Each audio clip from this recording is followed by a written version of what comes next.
Welcome back, guys, to another episode of the Final Cast with Brad and Matt. What's up, dude? What's going on, man? Not much. It seems like it's been a while since we've done this, but it's only been a week. Yeah, I know. I was literally thinking that earlier today because Stacy asked me. She's like, "Do you have a podcast?" I was like, "Podcast? Oh yeah, Tuesday." Yeah, it felt like we were taking like a month off or something, even though it's only been a week. It's weird. I don't know why. It's been a long week. I don't know why, but yesterday or today, I thought today was Wednesday at work. It was weird. I wish it'd be great. Yeah, it means I'm halfway through the week. Yep. So it's new. Oh, not a whole lot, man. I'm kind of pumped. Hollowing up in less than a month now. That's right. We'll be down there and just basking. Both of us should have. Should I tell everyone now, or should I wait till we have them? Well, I don't know if I'm getting one for sure or not. So you can say that. I know you're getting one for sure. I'm the one who talked to him. I know you're getting one for sure. So me and Brad will both of us should by Dale Hollow have Newports on the back, NK 180s on the back of our kayaks, which will be mine's going on the Shoaly. So are you going to bring the Shoaly down Dale Hollow instead of the P127? Oh yeah. Really? Oh yeah. I don't know, man. The Shoaly's a dope boat, don't get me wrong, but I really think you're going to be missing out on, because we're going to be on some big water. Now, I mean, some of it, obviously, there'll be some areas to where having a smaller boat will be nice, but I mean, you know as well as I do, I've never ran into an area on the river that I couldn't go through in the P127 that you were in the Shoaly. Yeah, I just I don't have the P127 set up or registered for a motor, so yeah. Well, I as someone who putting a motor on that thing. As someone who didn't have his boat registered at all in Tennessee and had a statey come over and talk to me, they don't really seem to care. So yeah. I don't want to take that chance. I don't blame you. So if we don't get the motor, you bring the P127? Yes. Just pedal driving, both of us will die. Yeah. I pedal drove the whole lake last year, so it's all good. Yeah, that doesn't mean it's like enjoyable. Yeah, I don't mind it. I need to exercise anyway, man. I spent 30 minutes on the stationary bike at the gym today, so I'm getting ready.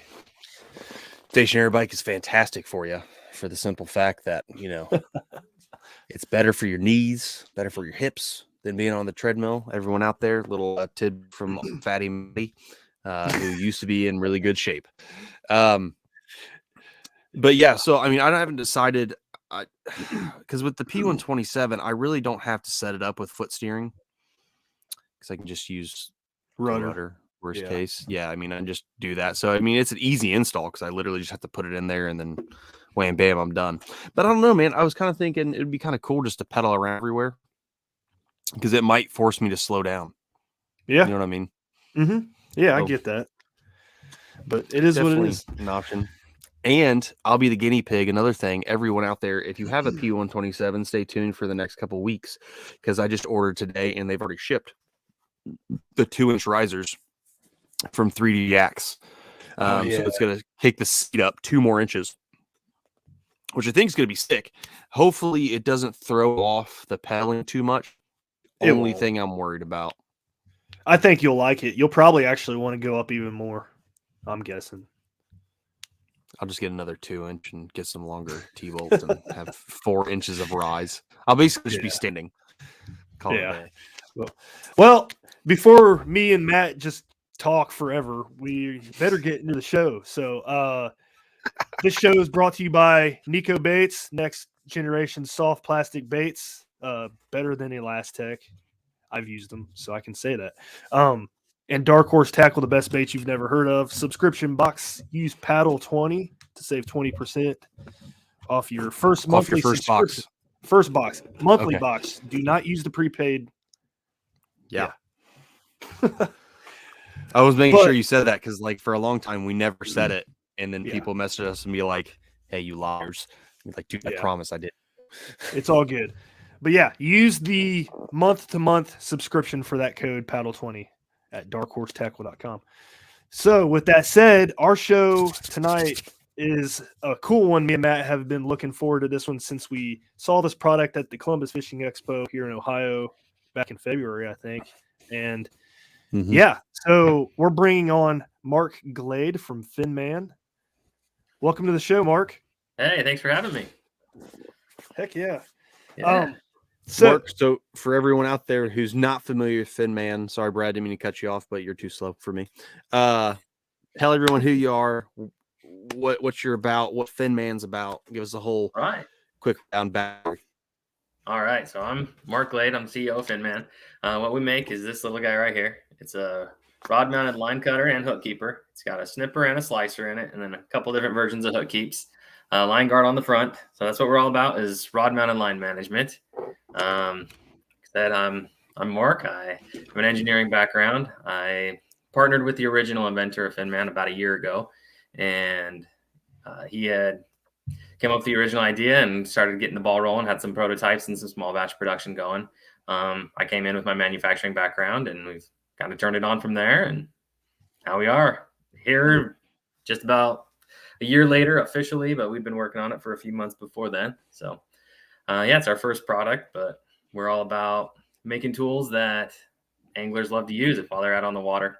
You know, our saying's fish more, rig less. We want to spend more time with our hooks in the water and then trying to get set up to get our hook back in the water. So right. I know you mentioned being an engineer. We don't get very many guys that are engineers that are part of the fishing industry on our show. So like, does that play a huge role in how you design like your product that you have here? Absolutely. So what kind of my approach? He was looking at the original design. I liked the fundamentals that it kind of started at. But then the approach was, let's first take a look at the materials and make sure we're using the right materials to make a good product. I like to say that the only word that I don't want to be associated with is disposable.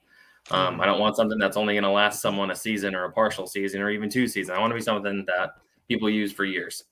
That was kind of the first thing. We're starting to take a look at making sure we're using the right materials, make sure they're safe for our waterways. Being environmentally conscious is something that I'm big on as well, especially like through our manufacturing process, to make sure we're trying to limit our impact for everything that we can there. I mean, we're still building things, so there's still energy consumption, all that. But so yeah, we've taken the approach using additive manufacturing for our bodies here. It's a nylon, which is a biocompatible polymer. It's UV stable. It doesn't get dry rot in the sun, go gray, or get brittle or anything like that. Stays flexible down to minus 30 degrees Fahrenheit. Yeah. And then looking at the blade, it was a fantastic blade to begin with. But yeah, make sure we're using the right materials, right processes, make sure we could scale things up the way that we need. So yeah, my engineering background definitely, I think, helped scale the thing and find manufacturing processes that are scalable, economical, make sure we have a business case so we can be around for a few years. Does which at the end of the day is always important, to be around for a few year type of thing. Yeah. So I mean, I can see where you come from. Right? Yeah. Brad, what were you gonna say? I'm sure it sounded like it was way more important what I was just making a jab at. So no, I don't even. Oh, you mentioned the minus 30 degrees. Have you guys had it like out below that? Just curious. I haven't taken it below minus 30 yet. We've been ice fishing with them, obviously, and then we're in the middle of Kansas here, and so we don't get frigid cold, but we do get some cold winds that come through. And we've had this last year was actually brutal winter. We had some real cold snaps and some ice storms and everything. And we leave some outside. We actually have a school bus that we've converted into an RV, and I've got one mounted up on top of the deck, so it's higher than anything around. So it's always in the sun, even full trees in the middle of spring and summer.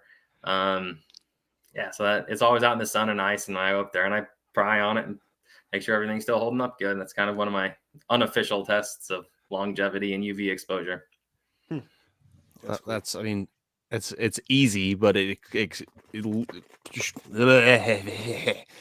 easy, but it shows everything that it could like happen to it. So said 24/7, or well, not 24/7 because we don't live in Alaska and you're not there either. So, but at least, a few hours a day of pure sunlight, every type of weather change. You have your swings. I know if it's anything like Ohio, we had snow last week and then it was 62 degrees the next day.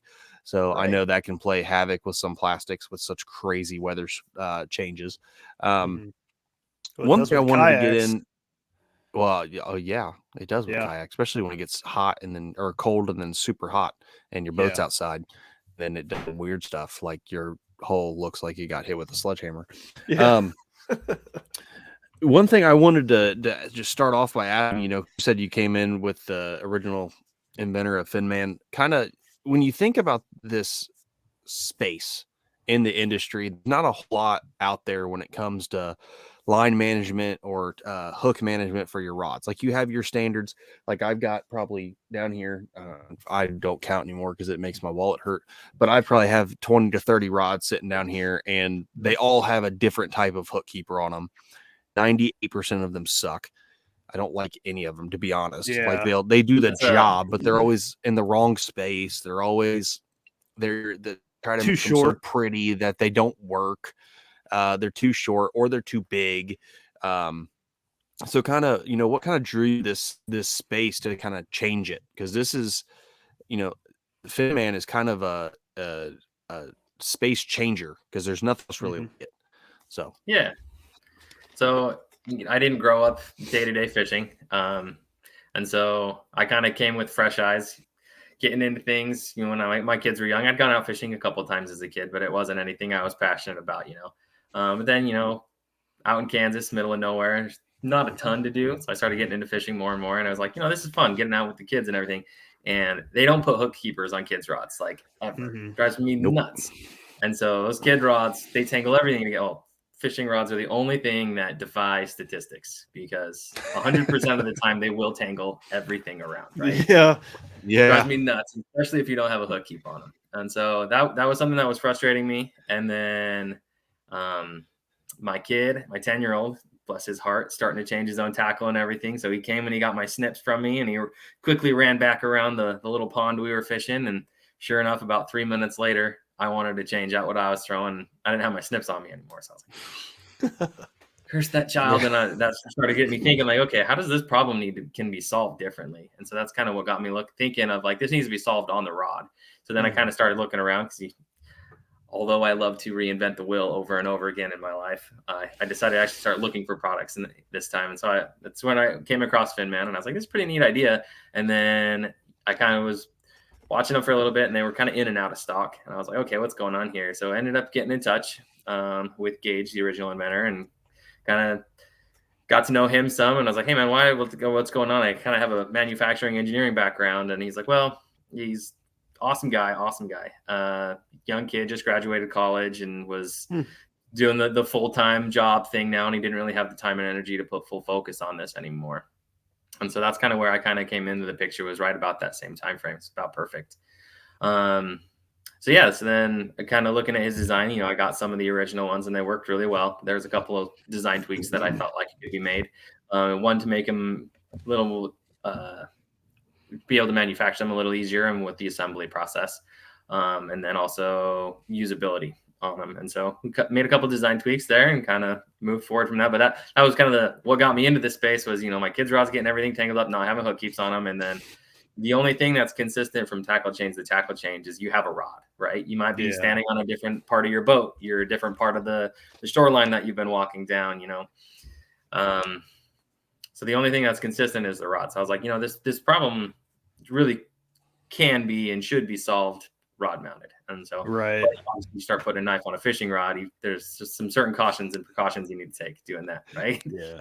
So I'd seen other solutions on the market that I was a little bit hesitant about. And so that's why I really liked Finman's solution, having that line guard up front.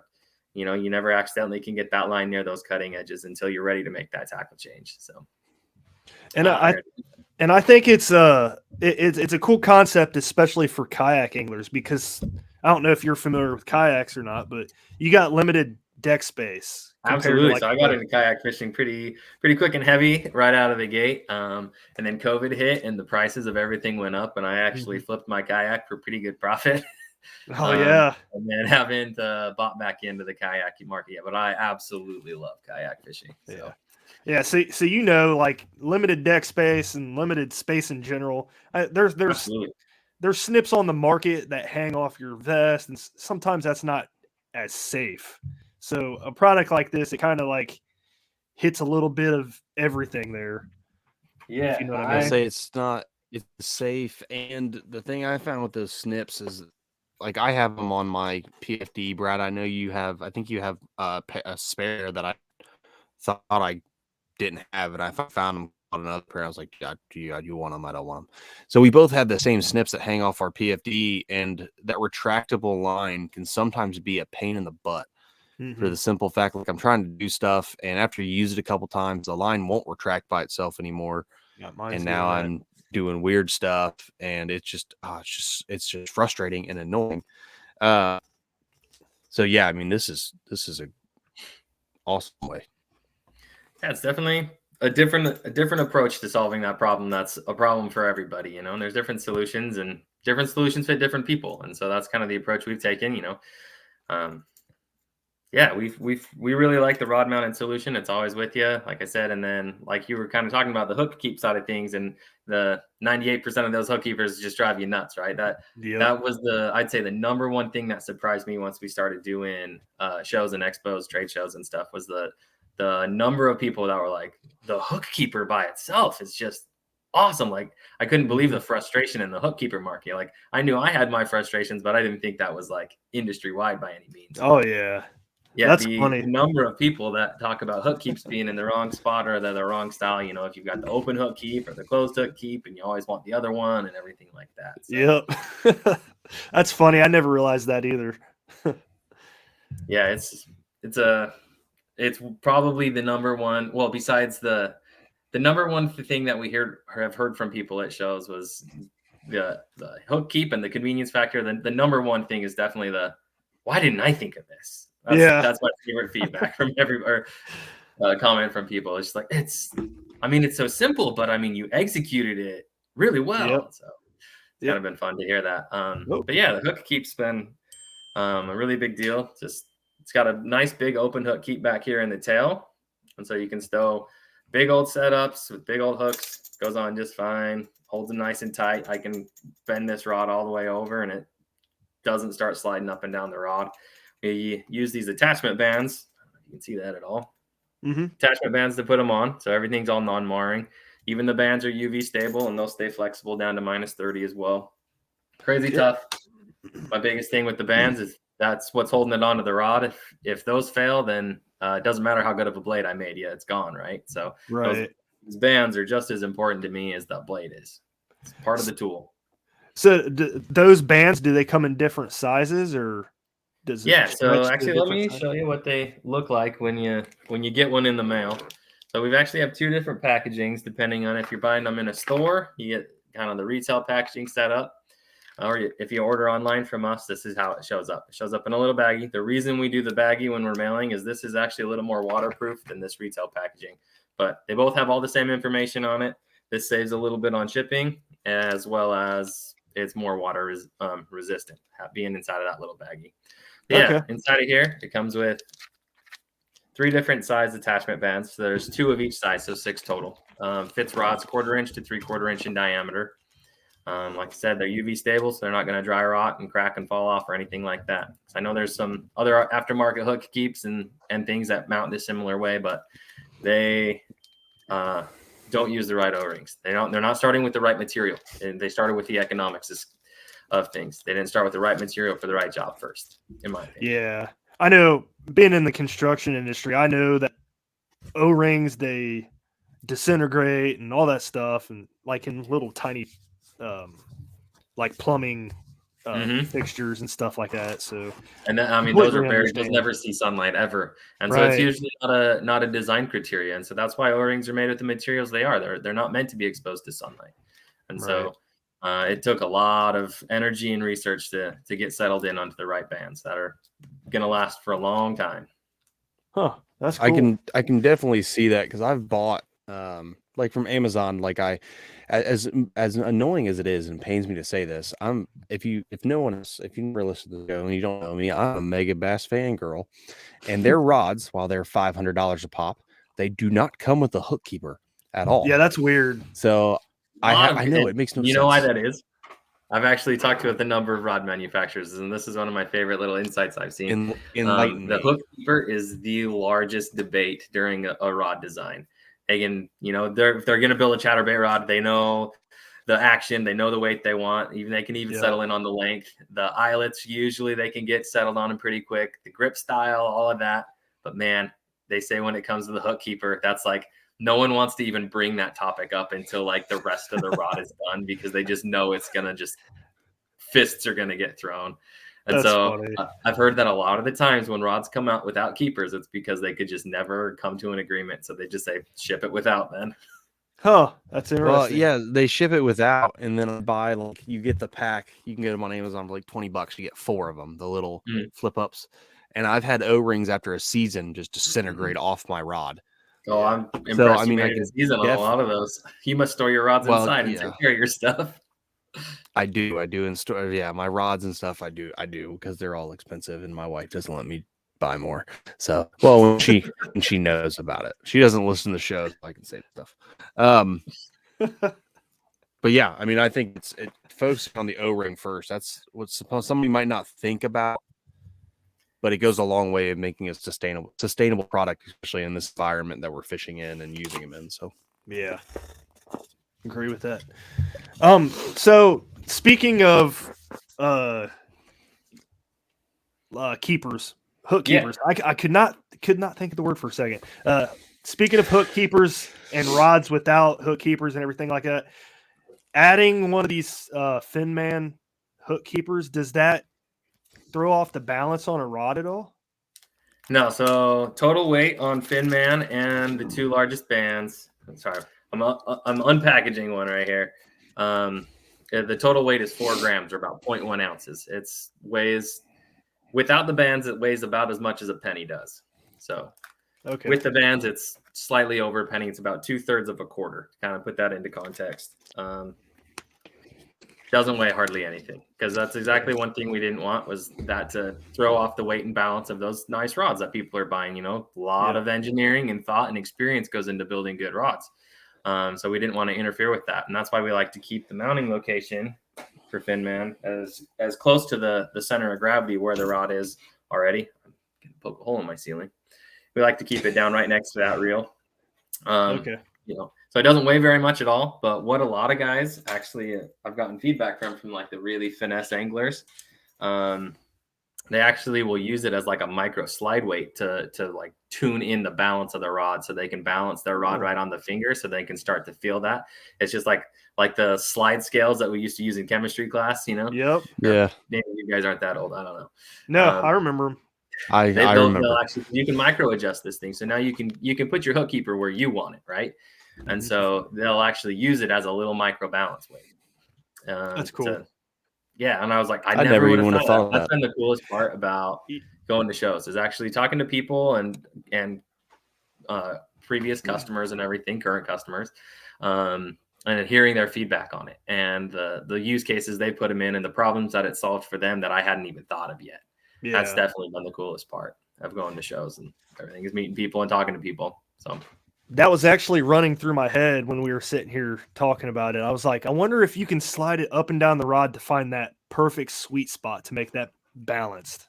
Absolutely. So yeah, I'll kind of go over like the installation of one, if you guys want to see that. Just kind of show your viewers that, if you're interested. No, for sure.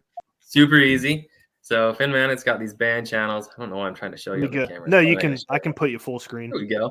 So it's got these little band channels right up front. So what we'll do is we'll get one of the attachment bands, and you just get it started on one side, and then you just put it on the rod where you want it, and you can put it either direction. And the reason I say that is I'm going to show you one thing that we haven't talked about yet, more on the keeper side of things. And then you just stretch it underneath the rod, and then it catches on there's a little wingtip on the very front, it'll catch on the other side, and then you just roll it the rest of the way in. Let me grab another band and I'll show you. Well, that's not the right size. Right here. I'm gonna come backwards on you. Like I said, there's 3 different sizes: 1/4 inch, 3/4 inch diameter rods. You just stretch it around. Oh, this is gonna be awkward. I hate trying to film this thing because it's so small, and so it's hard to film, right? Yeah. Your hands are always blocking the view. It's easy to use, but you can't see. A camera can't see what you're doing when you're trying to do it, right? Let me get it. You need one of those close-up cameras that get it like crazy. Okay, so it'll catch on the wingtip just like that, and then you just roll it the rest of the way into that channel. Oh, okay. Yeah, see, that's as little as someone might think, like, oh, that's kind of cool, I guess. It's not that big a deal.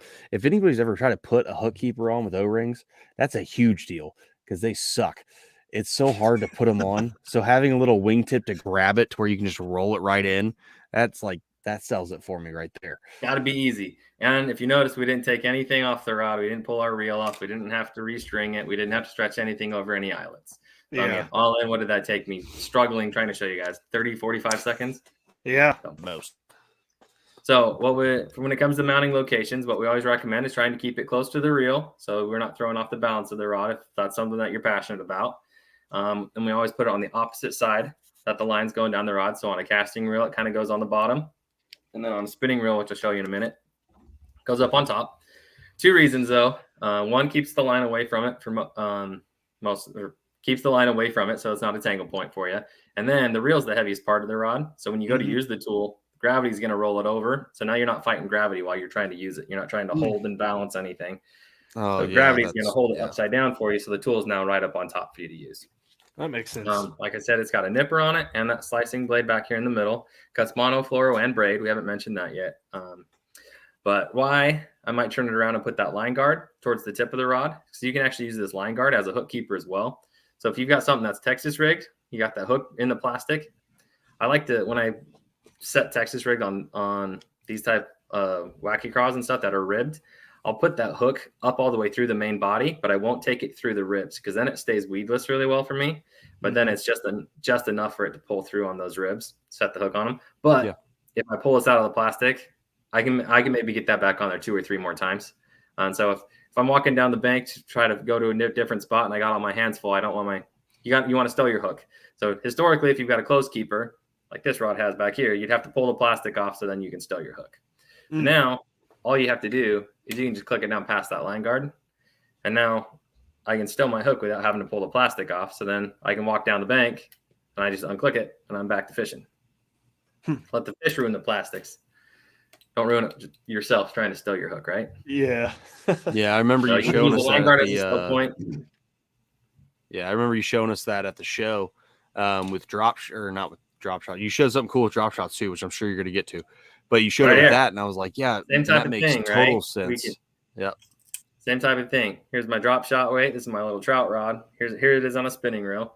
Same thing. All you do, you just click it down past that line guard and that drop shot weight holds right there. So now your drop shot weight's not banging around and sliding around or anything on you. And then this is a light action rod. So, I mean, super flimsy. It's a little trout rod.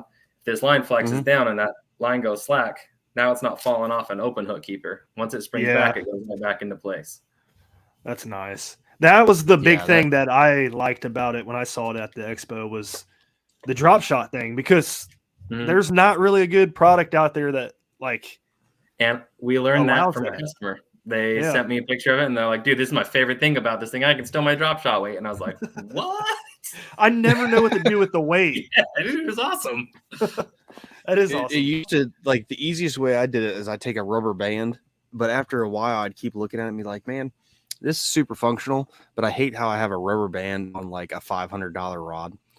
And it just looks, I don't know, it just looks taggy. The rubber band will break over time, or it'll get stuck in there, or rubber bands will actually put too much pressure on the line when it's moving up and down because it doesn't always have tension. And then you can actually get frays and then you have to retie. It's annoying. So yeah, that's awesome. Just that little thing is sick. And it's even cooler that a customer showed you about it. That's what's absolutely. How does that work with the cylinder weights? Drop shot. You ever tried? It work the same because all it's doing is the weight just kind of gets in there and then it just turns sideways. So a cylinder weight should be just fine. And Okay. I know there's a nipper blade right here, which is really sharp. So everyone's probably thinking, but what about your line right there? Let me show you on my handheld one. So you don't accidentally slice your line? Yes, exactly. Exactly. So right at the very front of here, there's a gap between the front of the line guard and that blade. So that drop shot weight is sitting right there, right between there. So the line's not actually on the blade at all right there. So that's cool. Yeah. Did we talk about the materials of the blade? How it's made? Not yet. The blade's a 400 series stainless steel blade. We heat treated them. It's a 400 series, so it's a high carbon, so we can heat treat it and harden them, which makes a good blade. I always say if someone's trying to sell you a stainless steel blade, make sure it's not a 316 or a 304. That's the most common series of stainless steel, and for good reason. I mean, it's the most corrosion resistant because it's a low carbon, but that also doesn't that's going to make it not a good blade. It's not going to last you very long. So we use a 400 series so we can harden it and heat treat it. Then we sharpen them, mirror polish them, and then we actually PVD coat them. So we actually have two different versions. Here's what the blades look like by themselves. This is our saltwater version, and then this is our what we call our gold. And this one gets a titanium nitride coating on it, and then this gets a chrome titanium coating on it. So we sell them. Oh, so you can get replacements for it. What was that? You can get replacement blades for it. Actually, no. No? Okay. I'll follow up on that. So here's the saltwater or gold version. Here's the saltwater version. Two different packaging. The only difference between them is that coating on the blade. That chrome titanium coating really holds up in the saltwater, the harsh saltwater environments. And then people always like, well, why don't you just make the saltwater ones if you're selling them for the same price anyway? The reason I would go the gold route if you are staying in the freshwater is this actually increases the surface hardness a little bit more. So if you're staying out of a corrosive environment from a technical engineering standpoint, this should last you a little bit longer than the saltwater. But if you're in the saltwater, that corrosion, I mean, we're talking like rounding errors and hardnesses. So it's probably not that big a deal, but also the black and gold looks sweet. So like it does look cool. Come on. Say Brad's you're not buying a bad blade, buying the gold. Black and gold. You could black and gold right here.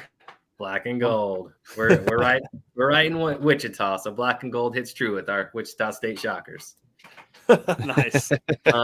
Blade. So the reason we don't sell replacement blades for these is, and this is actually one of the design changes that I wanted to make sure we did before we went to full production, was if this blade were to ever accidentally come out, because it installs up through the bottom, right? Mm-hmm. So if this blade were to come out, so say we had like a pin or another fastener that went through the side, if that fastener were to ever come out and that blade were to come down and to start to rattle on your rod, what that's going to create is, from the engineering world, we call that a stress concentration factor.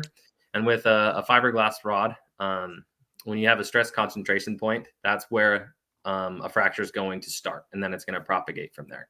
And so if we have a blade that backed out and started chattering on your rod right there, then inevitably that's going to break your rod when you go to set that hook on a big one. And that's not anything we want to be associated with.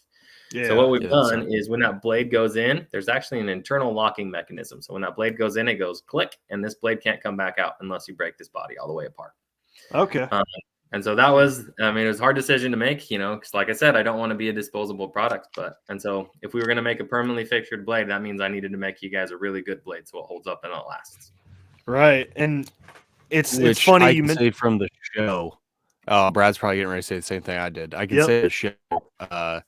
You had a little display going. I wish we had taken a picture of it or something so we could show. But that display going, it was essentially a little robot that was just cutting line over and over and over and over. Anyone's curious, go check out our TikTok. That's kind of been a fun thing. We keep updating our TikTok. So that same unit that I ran in Columbus, I then took down to the Oklahoma City Backwoods Show, ran on that same unit, and then we hit just over 60,000 cuts down in Oklahoma, and then took that same unit down to Louisiana 2 weekends after that, and ran it for 3 days down there, and we rolled over 100,000 cuts, and then the robot gave out on me. Not the unit, the robot stopped feeding the line. So thankfully it made it to 100,000. That's where I wanted to get to, because that's like a generation of life, or a generation of tackle changes for like a whole country at that point. Yeah. So I felt pretty good about saying, all right.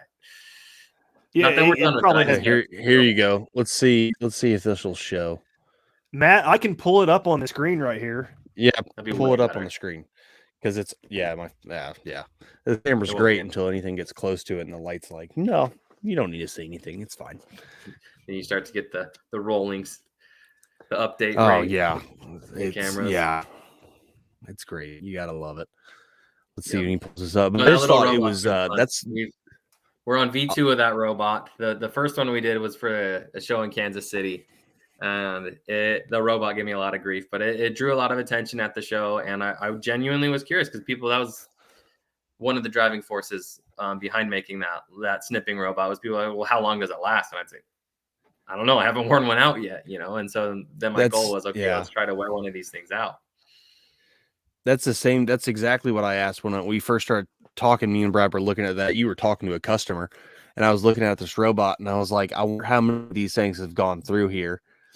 And then I had asked you, I was like, so is this the original one? You're like, yeah. And I was like, well, what's the count at? And I'm just stupid and blind. And you're like, you pointed at the screen. I think it was at like 40,000 or something. At the Columbus shows. Probably close to that. I think we're probably 30,000 ish, and then at the Columbus show. It was just ridiculous. And that's literally what it is. And it's just, which good thing you put it in the little case, because I remember you telling me at the first show you didn't, and it was everywhere. Yeah. It was actually at the East Tennessee fishing show. So we took it up to the Kansas City show and then to the East Tennessee show. And at the East Tennessee show, man, we made a mess, and we felt really bad because we were in a carpeted area.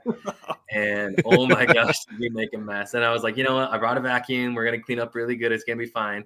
And then I went to the bathroom and I walked down the walkway, and then I started seeing orange and blue fishing line like all the way tracking down. And I was like, oh, now I feel really bad.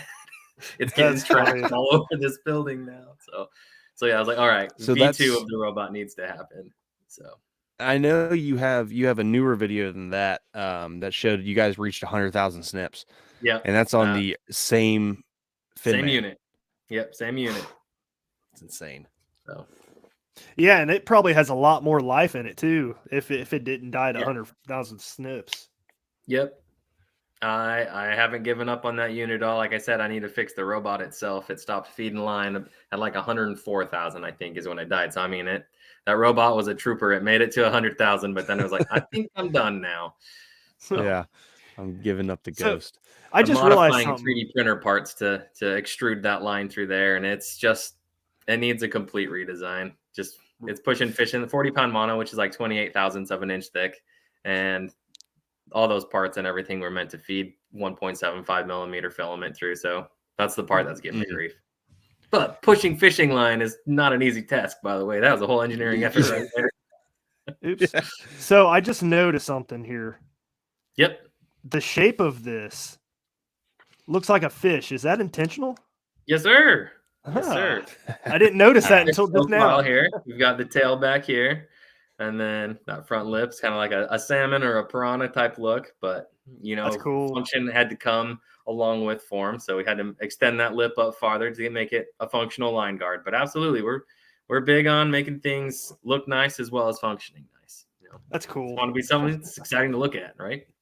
I don't know why, but when people do stuff like that, I get pumped. It's kind of weird. But. We put a fish scale texture up on top, one fish texturing, but also it's a good traction surface, so it's easy to use even when your hands are wet, covered in fish slime. So that's cool. Yeah, that's awesome. So I've seen it in action for mono and fluoro. I'm assuming the same thing. Have you put it under any stress? I know it cuts braid, but have you put it under any like longevity stress test for braid? So automating a test for braid is much more difficult because you can't even push braid, right? Mm-hmm. And so I've been trying to think through how I can do that. But we haven't done it yet. The only data point I can give you is for those same shows. I also have a hands-on demo stand that we have not changed the unit on, and we always do our braid cutting demos with 100-pound Power Pro braid, this stuff right here. And we've gone through 3 boxes of this stuff, cutting into about 3 or 4 inch strips. I don't know I haven't done the math on roughly how many cuts, slices, and snips that's been, but we've gone through 3 boxes of 100 of the 100 yard. This is the 300. I went and bought a big box this next time. I was like, I don't want to keep switching these boxes out. So Yeah, it's got about 300 yards into 3, 4, 5-inch strips on the same unit there. that's cool. Yeah. Even like the traditional snips that me and Matt was talking about earlier, they wear out over time. I'm sure you get more cuts per unit. But let's also not ignore the fact that like this demo unit has been in a very controlled environment. It's not been out in the water and everything. Oh, it's outside, but I have a container of salt water that I hang blades in through different stages of my manufacturing process to kind of see what processes are really worth it. Because I mean, these blades, they're, like I said, they're sharpened and they're polished. Then we actually put them through another process called passivation. And what that does is that dissolves all of the surface iron that's on the blade. And so there's no iron on the surface to start the corrosion process. And so to test, the worthwhileness of different processes, that's kind of what I've done. I've had everything hanging. I've had one sample that's hanging and then one sample that's down in the water itself. And it's been going on 2.5, 3 months now of all of those. And the ones that haven't been, the ones that have been passivated are all holding up strong. And then once I coat them on top of that, they've been little troopers. So it's cool. Yeah. Yeah, that's what a lot of people don't want to be disposable. Yeah. Oh, for sure. And that's what a lot of people probably don't think about. And no matter what product we buy, no one ever really thinks about all the testing that goes into it. And it's something as simple as, like you said, a little tank that has salt water in it that you just have blades hanging in. Again, kind of like earlier with the other test you mentioned on top of the school bus RV, it's not super technical, but it can tell you a lot. Because, I mean, if for whatever reason you were doing it and you realized, well, it's not working, well, now you can change the process to get it to work. You know what I mean? So, I mean, people don't think about all the little stuff that really goes into it to do a superb product. So, absolutely. And, that's kind of, being in the product development world, you kind of look at things a little bit differently than a lot of people do. You start to notice like even simple products and I feel like I have a really big appreciation for even simple things when they're brought to market, because some people might see it and it's like, oh, I'd say the most hurtful comment I've ever gotten at a show, and it was at a gun show, so it wasn't at a fishing trade show, was just like, well, it's just a little piece of metal and some plastic. I was like, no idea. No idea. But I mean, there's going to be people that think like that, but like exactly what you're saying, a lot of people don't think about all of the research and the testing that's gone into it to bringing a product to market, and then getting it to market and bringing it in front of the right audience and all of that. I mean, getting something to market is no trivial task, and anyone that's doing it is commendable in my opinion. Yeah.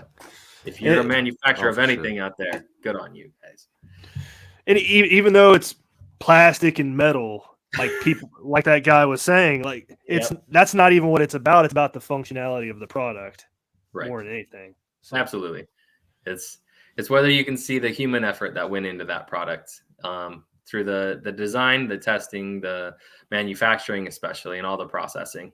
So that's one thing that I'm really big on is anytime. So I've got a couple different production partners that I work with, and I always am appreciative of the people that are there running the equipment and doing those processes. And I know most of them by name. I don't know all of them by name, even inside of my partners' facilities, because I like to go in there and hang out with them while they're running jobs and everything. And it's been an awesome process, and it's all about just appreciating the people that are there doing it, because it's more than just raw materials, right? Everything in life is more than just raw materials. There's always human effort and human energy behind it.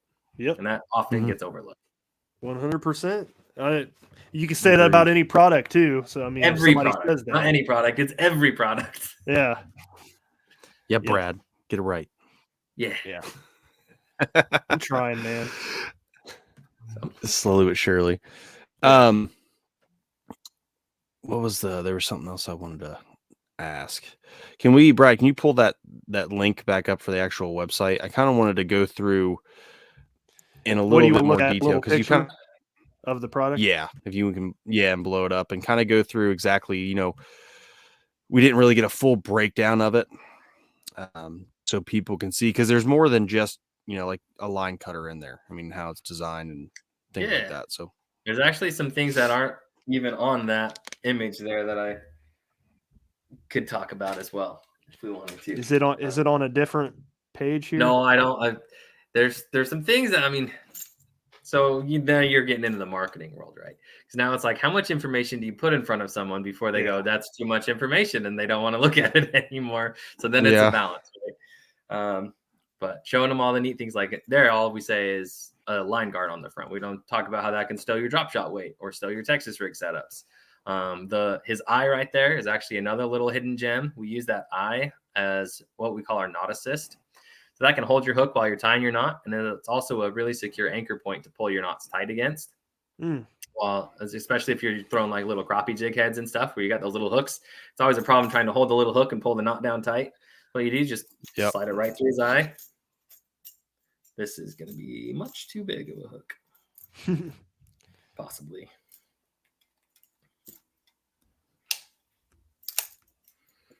There, I'll go full screen. Yeah, I'm going to try to do it so you don't. Yeah, you just put it through his eye like that. And then it's a secure anchor point to pull your knot down tight. Obviously, there's plenty to hold on to with this bushwhacker, but if you're throwing like little crappie heads and stuff, and you're holding on those little tiny hooks, if you're bluegill fishing or crappie fishing, that comes in really handy. It's actually one of those little things that I love, and it's my wife's favorite thing because she's not setting hooks in her fingers anymore. Oh man, that sounds awful. I definitely need to use it because I hook myself like every other day. Yeah, it's great. You I hook do it myself on the 9 show times out of 10. I'm about to say I do it down here because when I'm talking and everything, like rigging baits and stuff, just to do it. And I did this one about 15 minutes ago, and I hooked my thumb. So one day Matt's gonna get himself really good, and he's just gonna cuss on accident. I probably will. Yeah, I almost did with this big thing, and these are ridiculously sharp trebles, and I pulled into it, and I was like, I felt grab pop out. I was like, oh, thank the Lord. That would have sucked. Having my wife do the braid trick on me on live. I would have stayed on the show though, so everyone could see it. But yeah, as someone who's had it done to him, it's not a joyous experience. So yeah. But so we have the anchor point. Is there anything else on it that you can't see in the picture? Like any other little features? The other secret tips and tricks with it. I think that pretty well covers it between using the line guard as a stow point and then the knot assist through the eye there. Yeah. Okay. I guess the only last question I have that we didn't talk about was cutting taglines. Can you get it short enough? Absolutely, man. Let's just do like do you want to watch me tie a knot and do a whole tackle change? We can do that. Hey, why not? Is that riveting content? Are we excited about that?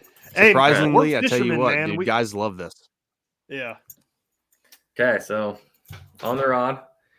So here's another little one of my detailed things. So we have what we call a single bevel blade. So it's only sharpened from one side. And people are like, well, it's because you're cheap.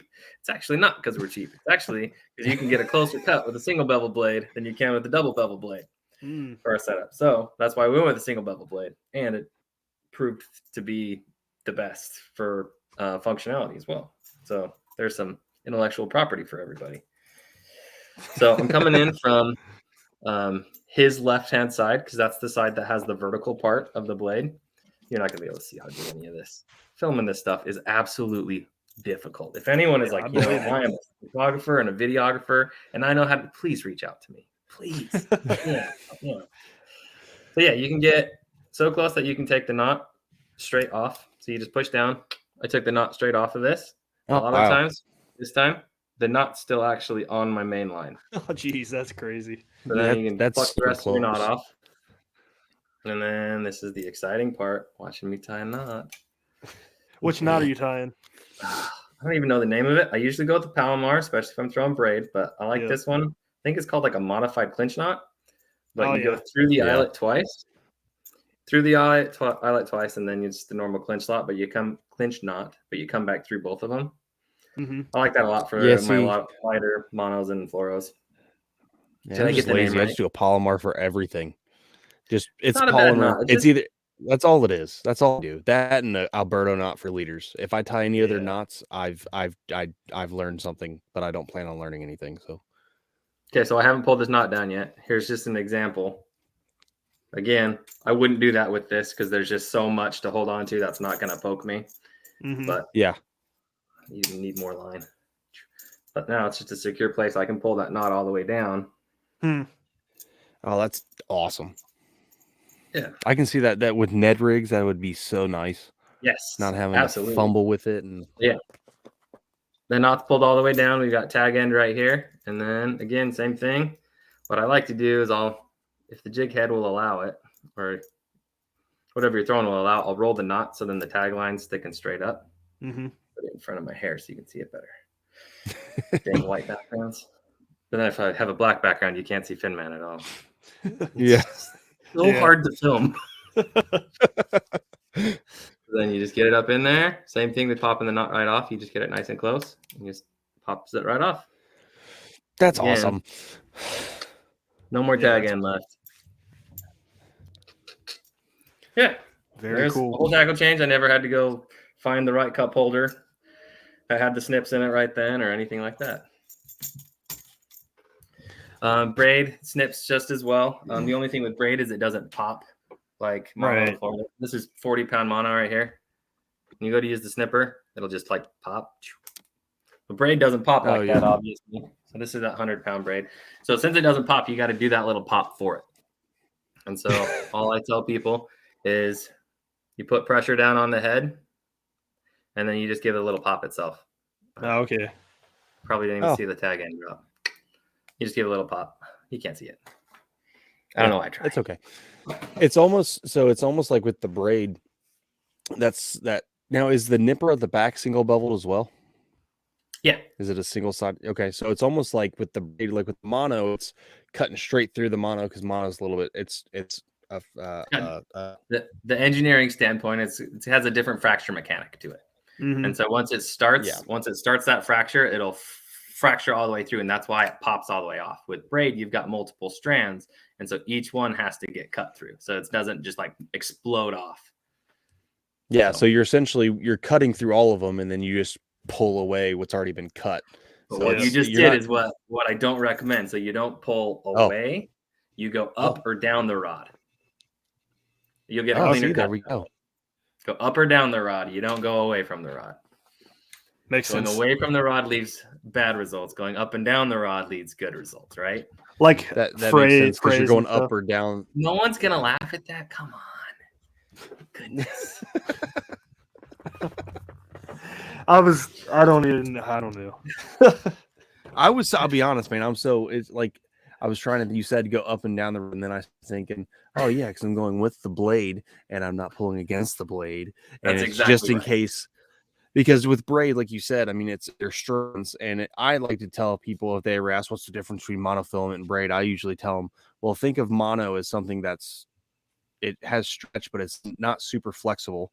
It doesn't bend or anything. So when it breaks, it just breaks. Think something hard. But when you think of braid, think of a fabric that has multiple strands built into it that can move and everything. So going up with it, just in case there's one strand hanging on by a thread, because I've had happen with braid. Even when I buy braid scissors, it's like, you know what, this one strand and this 8 strand is going to say, not today. And I get ticked off. So going up with it just the next hook on. Sends it home. Yeah, absolutely. So going up parallel with the blade gets you the cleanest cut with it for sure. Awesome. Well, I think we hit how many rods I have. We pretty much did. I got to count how many rods I have because I need to get some. So, which I was gonna say, you guys have these for sale in bundles. Run through the pricing on all those. Yeah, so we do a single unit for $19.95 online, and then a 3-pack for $55.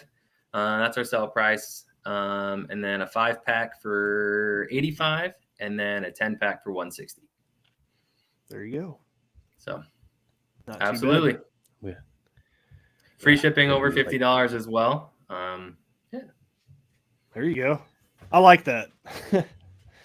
I do too. I mean, it makes it easy. Like a lot of places, if you're wanting to buy multiple of something, it's just difficult to do. So yeah, having packs available is awesome. Yeah. Brad, is there anything else you want to cover? Because I think we hit everything. No, I was just gonna let Mark. I can't believe I've talked this long about this. This is incredible. Hey, Well, it's a good product. When a product's good, it becomes what I've found is when a product's good, it's easy to talk about because Yeah. it doesn't seem like we've been talking for 55 minutes, but we have been. And it's because the product's interesting. It will serve a function, and I think it'll be something everyone should have. Just easy. So yeah. I was gonna let Mark shout out social media and stuff and where they can find your product and all that stuff. Absolutely. So if you go to myfinman.com, that's our website. If you want to hang out with us on socials, we're most active over on TikTok. Instagram's a pretty close second, but TikTok's where we go to have fun. So if you want to come and joke around and stitch videos and duet videos or anything, that's where we're at over there. Facebook as well. Just Finman Fishing. If you search that just about anywhere, we'll come up. Heck yeah. So it's Finman, your wingman on the water. That's how you remember it. There you go. I like it. there you go. Well, guys, I think that's it for our show tonight. Show today. I was going to say tonight. I don't know why, but appreciate you guys listening and all that stuff. Matt. Yeah, guys. Hey, thanks for listening to us to the end here. Stay tuned. We have our, like I said, Dale Hall at the end of the month. And Brad are going to try to do something down there for the show. And then I've got hopefully a very special unboxing for DarkHorse here in the next week or two. Those guys are awesome, by the way. I got to hang out with them. They are awesome. They're awesome. Good dudes. Good dudes. Hey, great get your product and great in their company. box, man. That would be Should. cool. That would be cool. I'm going to reach out to Josh for you. No, he looks would like be- he has a secret already, so maybe it's in the works. Oh, we talked some. We're not sure. Oh. They focus on tackle, and that's awesome. You know, it's awesome to stay in your lane and everything. But no, they're awesome guys, and it's something that we talked about. But Very cool. Well, Mark, we appreciate you being on the show, and guys, thanks for listening. We'll see you guys next week. thanks for having me, guys. Appreciate it. Peace. Maybe peace. Brad, you